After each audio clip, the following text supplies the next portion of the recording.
Alright, here's a calculus problem that I'm given, and I am going to try to solve this. They're asking us to determine the location and value of the absolute extreme values, so only the highest and lowest points on the graph. What I would do with this first thing is I'm going to graph it. So you can use your graphing calculator. I am going to use a program called GeoGebra. So let me stop it from doing this.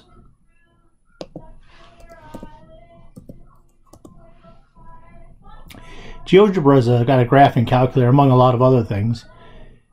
And let me see what the function was that I'm working right now.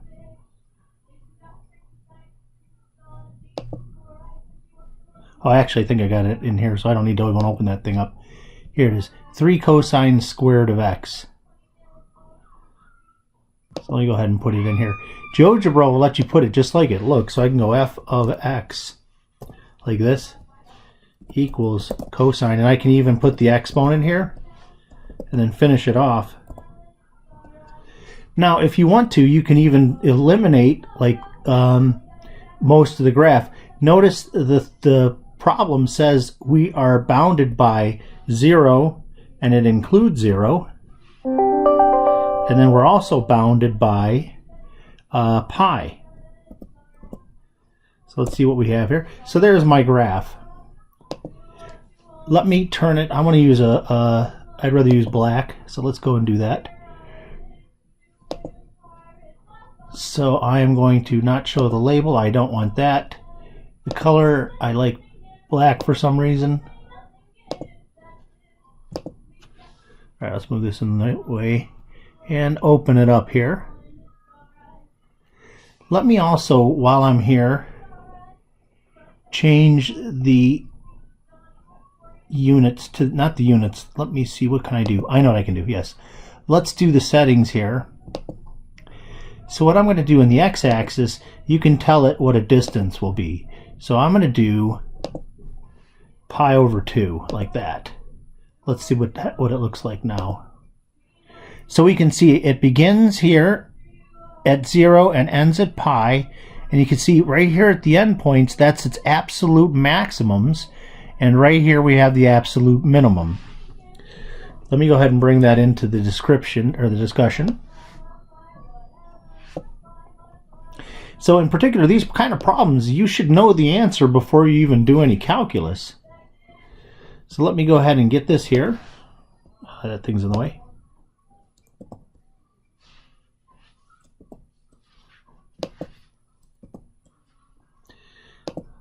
And let me increase the size of this so you can see it. And let me label my points then.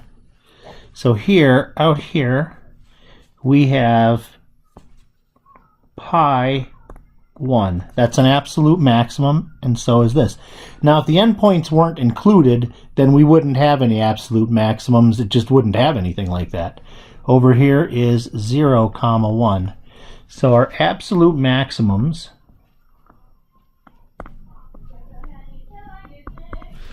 we have 0, 1, and pi 1. Now watch the way you answer. They might ask you, where do those occur? So let's see, the absolute maximum is at, and there's actually more than one. Select the correct choice below, and if it's fill in the boxes to complete your choice. I just want to make sure I'm on the right thing.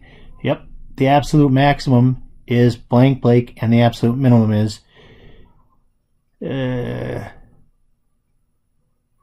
it's this one here, but you have more than one.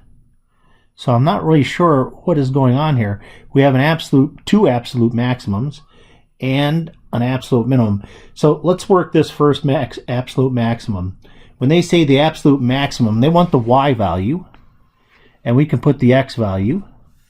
And then the absolute minimum is the thing down here. That's pi over 2, 0.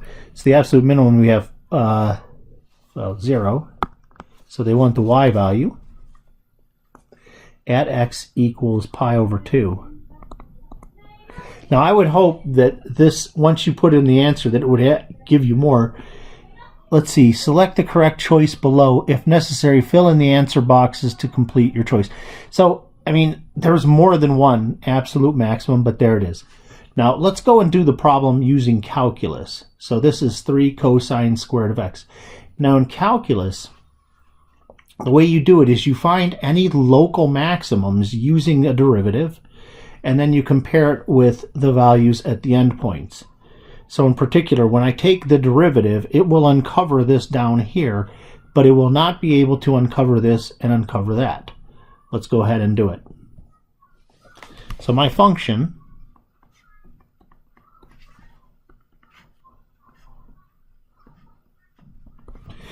I want to take the derivative and set it equal to 0. So I have f prime of x. Bring down the 2 of the exponent. Remember, that's the power rule. And then I need to take the derivative of cosine.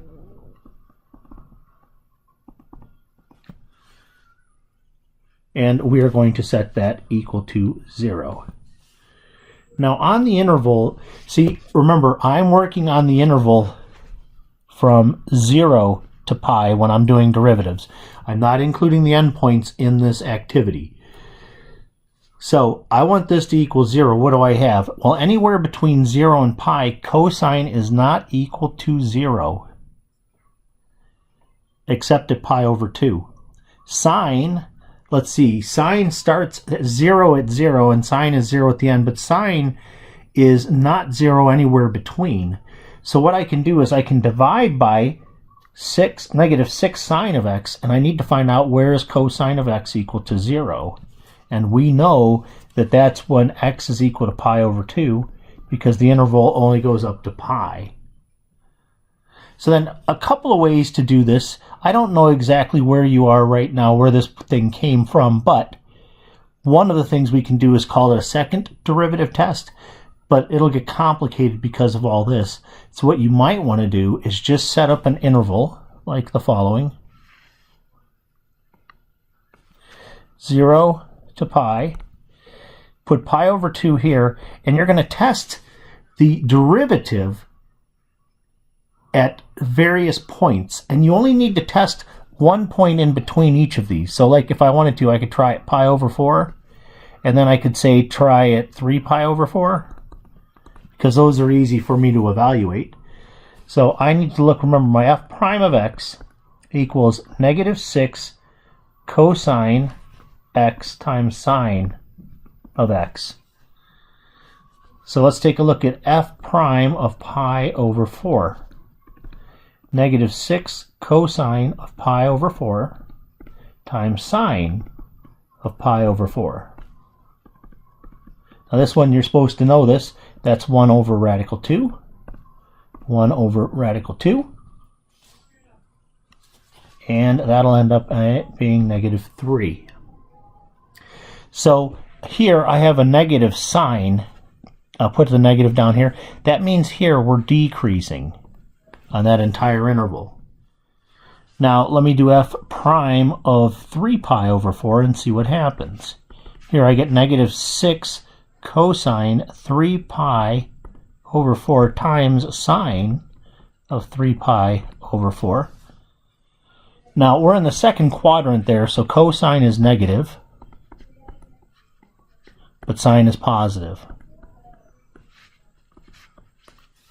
So the derivative is positive there, so it's increasing. So you can see that the shape here is going down and then up, and then you can see the minimum is right there at pi over 2. So without using a graph, here's how we tell where the local and absolute maximums are. Absolute, local, max and mins are. So the endpoints,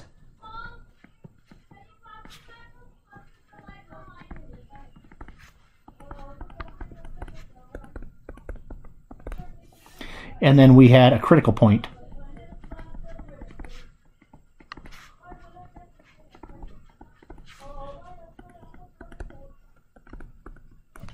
Now, let's go back to the function itself. F of x equals 3 cosine squared of x.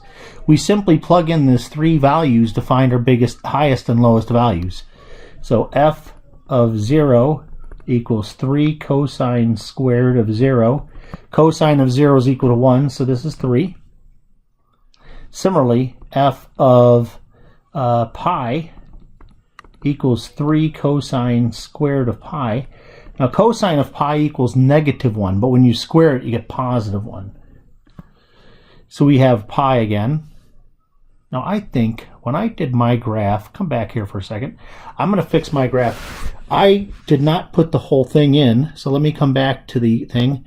I didn't put this little 3 in the front.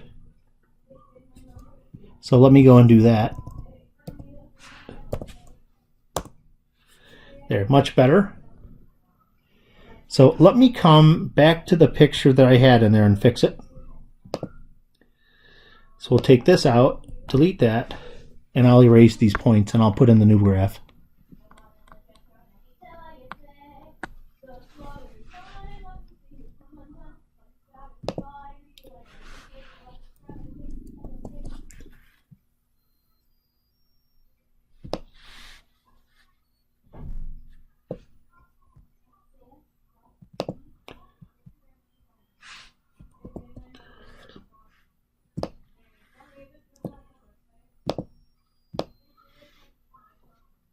Let me go and put my points in again.